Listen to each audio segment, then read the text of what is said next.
नागपूर येथील हिवाळी अधिवेशनामध्ये डिसेंबर महिन्यात छगन भुजबळ यांनी राष्ट्रवादी काँग्रेस पक्षावर किंबहुना राष्ट्रीय अध्यक्ष अजित पवार यांच्यावर नाराजी व्यक्त केली होती। मंत्रिपद त्यांना मिळालं नव्हतं आणि त्यानंतर छगन भुजबळ नाशिकला निघून गेल्याचं पाहायला मिळालं होतं।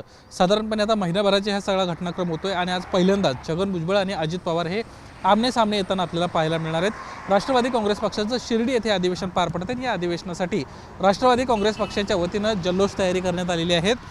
शिर्डीमध्ये अनेक ठिकाणी अनेक मोठमोठे फ्लेक्स लावण्यात आल्याचं आपल्याला पाहायला मिळत आहेत। या फ्लेक्सचं वैशिष्ट्य म्हणजे छगन भुजबळांचा याआधी कधी बॅनरमध्ये फोटो नसायचा। छगन भुजबळांऐवजी या ठिकाणी तिघांचे महत्त्वाचे फोटो असायचे। याच्यामध्ये राष्ट्रीय अध्यक्ष अजित पवार, राष्ट्रीय कार्याध्यक्ष प्रफुल्ल पटेल आणि प्रदेशाध्यक्ष सुनील तटकरे यांचे फोटो असायचे।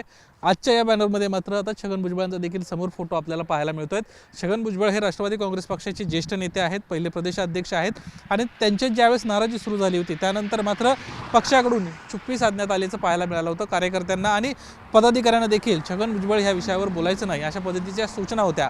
आज मात्र दिवस वेगळा आहे। आज पक्षाचं शिबिर सुरू होतं आहे आणि या शिबिरासाठी छगन भुजबळ शिर्डीहून अवघ्या काही अंतरावर असणाऱ्या नाशिकहून या कार्यक्रमाला येताना आपल्याला पाहायला मिळणार आहे। शिबिराला ते हजेरी लावणार आहेत आणि त्यांच्या स्वागतासाठी अशा पद्धतीचे शिर्डीमध्ये सध्या खूप मोठमोठे बॅनर जे आहेत ते लावण्यात आल्याचं पाहायला मिळत आहेत। राष्ट्रवादी काँग्रेस पक्षानं या शिबिराच्या निमित्तानं जोरदार तयारी केली आहे आणि सर्व जे राष्ट्रवादी काँग्रेस पक्षाचे महत्त्वाचे नेते आहेत ते शिबिराला येतील। धनंजय मुंडे हे देखील 12 वाजेपर्यंत शिर्डीमध्ये पोहोचतील अशा पद्धतीची माहिती एबीपी माझाला विश्वसनीय सूत्रांनी दिली आहे। कॅमेरामॅन अरविंद बारगेसह निलेश बुरावले, एबीपी माझा, शिर्डी। एबीपी माझा, उघडा डोळे बघा नीट।